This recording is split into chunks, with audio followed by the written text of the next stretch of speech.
Assalamualaikum warahmatullahi wabarakatuh. Nama saya Mariatul Kiptiah, program studi Ekonomi Syariah semester 4. Pada kesempatan kali ini saya akan membahas tentang pertumbuhan dan pembangunan ekonomi Islam pada mata kuliah Ekonomi Makro Islam yang diampu oleh Ibu Neng Nur Anissa ME. Adapun pengertian pertumbuhan dan pembangunan ekonomi Islam. Pengertian pertumbuhan yaitu pertumbuhan ekonomi dalam Islam mengacu pada peningkatan kapasitas produksi barang dan jasa dalam suatu negara tanpa mengorbankan nilai-nilai syariah. Tujuannya bukan hanya akumulasi materi, tapi juga peningkatan kesejahteraan masyarakat secara adil dan berkelanjutan. Ciri khasnya yaitu ada 4. Yang pertama menghindari riba, gharar atau ketidakpastian, dan maisir yaitu spekulasi. Yang kedua mengedepankan aktivitas real, bukan spekulatif. Yang ketiga bertujuan untuk berkah, bukan sekedar profit. Dan yang keempat distribusi kekayaan lebih merata, yaitu melalui zakat, infak, dan wakaf. Sedangkan pengertian pembangunan ekonomi Islam, yaitu pembangunan ekonomi Islam adalah proses transformasi ekonomi yang komprehensif dan berkeadilan, mencakup aspek yang pertama material, yaitu pemenuhan kebutuhan hidup, yang kedua spiritual, yaitu ketaatan kepada Allah, yang ketiga sosial, keadilan dan keseimbangan, dan yang keempat orientasi dunia dan akhirat. Tujuannya peningkatan kualitas hidup umat secara menyeluruh, pemberdayaan ekonomi umat, khususnya yang lemah, mencapai maqasid syariah, menjaga agama, jiwa, akal, keturunan, dan harta. Selanjutnya perbedaan utama antara konsep konvensional dan Islam dalam pertumbuhan dan pembangunan ekonomi terletak pada landasan, tujuan, dan praktiknya. Yang pertama, ekonomi konvensional. Landasannya berdasarkan pada prinsip-prinsip ekonomi pasar yang dibuat oleh manusia. Tujuannya untuk memaksimalkan keuntungan dan mencapai kesejahteraan masyarakat melalui produktivitas tinggi serta pertumbuhan ekonomi yang stabil. Dan praktiknya yaitu mengizinkan penggunaan bunga atau riba dalam transaksi dan berfokus pada kepemilikan individu yang mutlak, tidak mempertimbangkan aspek spiritual atau keakhiratan. Yang kedua, ekonomi Islamnya. Landasannya yaitu berakar pada prinsip-prinsip agama Islam dan hukum syariah yang bersumber dari Al-Quran dan hadis. Tujuannya mencapai kesejahteraan masyarakat secara menyeluruh, termasuk kesejahteraan spiritual dan sosial, dan menjalankan kewajiban sebagai muslim. Dengan tujuan akhir mencapai falah, yaitu kedamaian dan kesejahteraan dunia dan akhirat.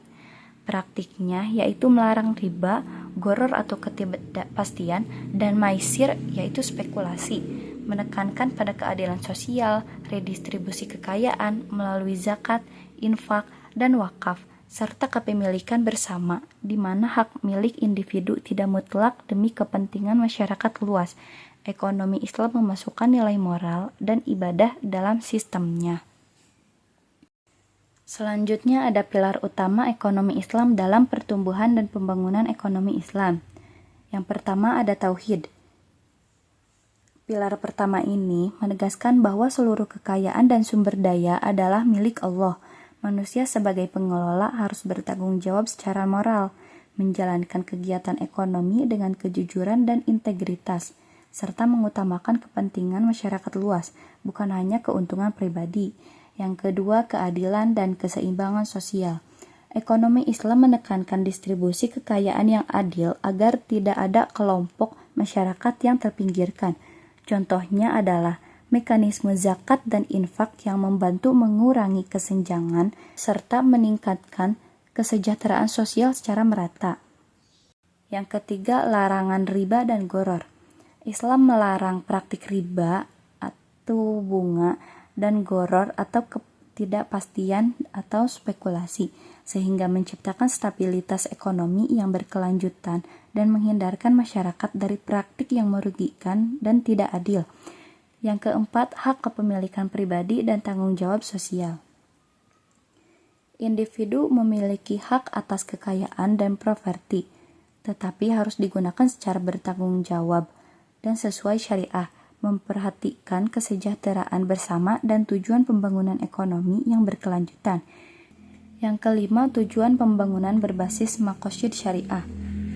Pertumbuhan ekonomi Islam tidak hanya mengutamakan aspek materi, melainkan juga aspek moral dan spiritual agar menghasilkan kesejahteraan yang menyeluruh dan berkelanjutan.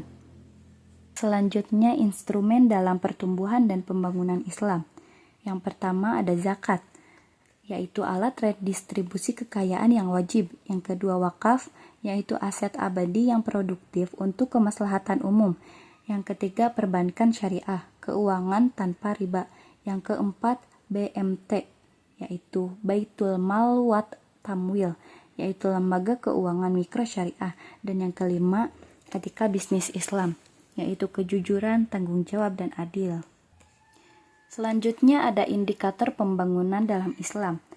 Berbeda dengan indikator konvensional seperti PBD, ekonomi Islam mengusulkan indikator seperti Indeks Maqasid Syariah atau IMSI, mencakup dimensi keimanan, pendidikan, kesejahteraan, keadilan, Islamic Human Development Index atau IHDI, kesejahteraan spiritual dan sosial, bukan hanya materi.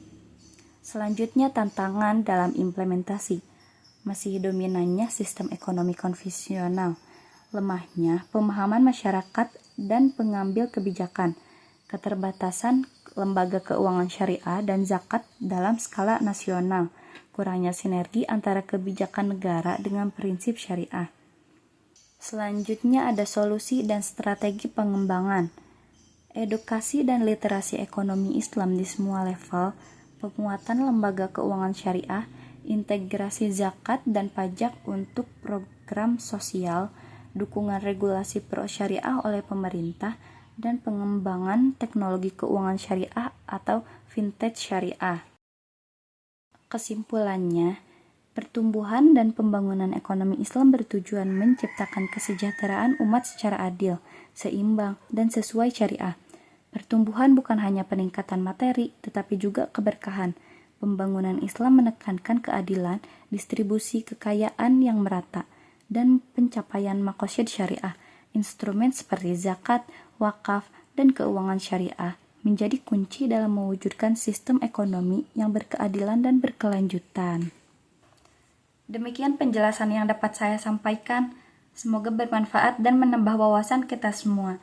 Terima kasih sudah menyimak sampai akhir. Wassalamualaikum warahmatullahi wabarakatuh.